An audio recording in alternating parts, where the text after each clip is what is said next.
Here's the practice video for the Cello Bourree cello.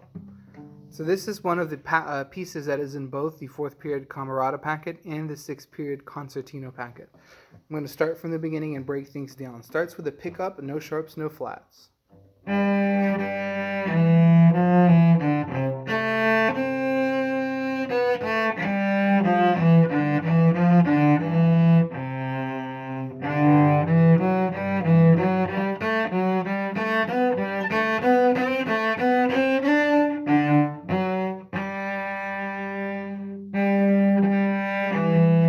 And then so on and so forth, it repeats itself. These first 8 measures happen a lot of times in this piece, so once you get the first 8 measures, you have most of the piece down.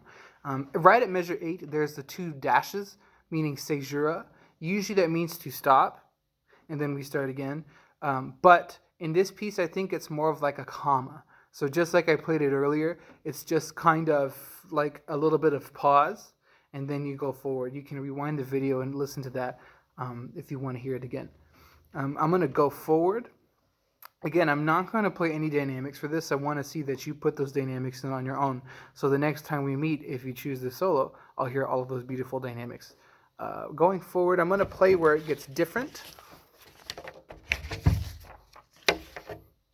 So right at pickups to measure 17, things start to change and we start to shift a little bit. All right, I'm going to play a little bit of this for you.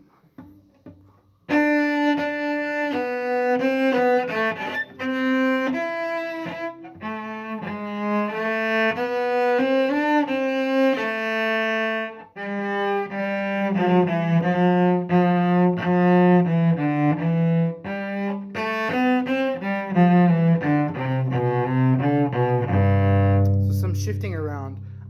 Both of the positions are second position, but they are different second positions.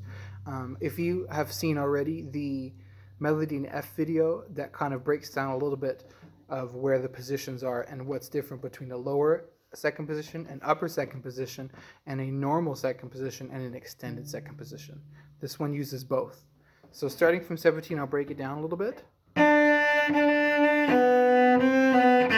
Here, shift to second finger on G. This puts you in second position. But I don't want you to think that your first finger goes on F sharp, because this is actually an extended second position.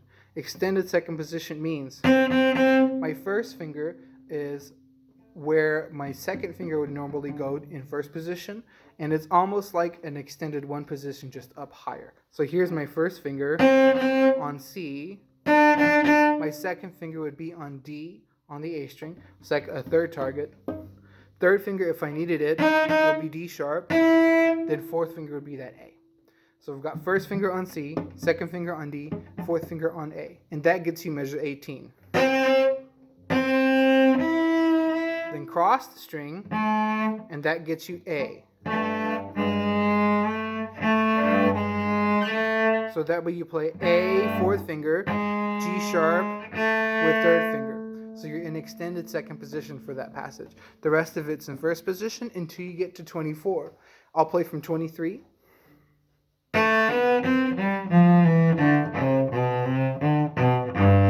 So here is not an extended second position. It's a normal upper second position. So my first finger is going to go on, I'm on the G string. My first finger goes on second target for B, second finger C. If I need a third finger, it would be C sharp, fourth finger D. And that way you get this passage.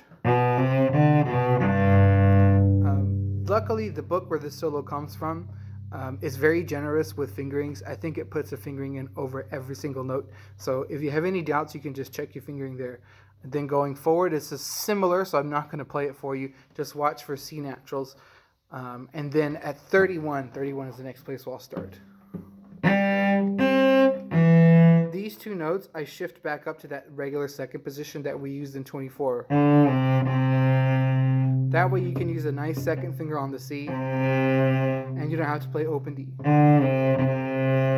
Going forward.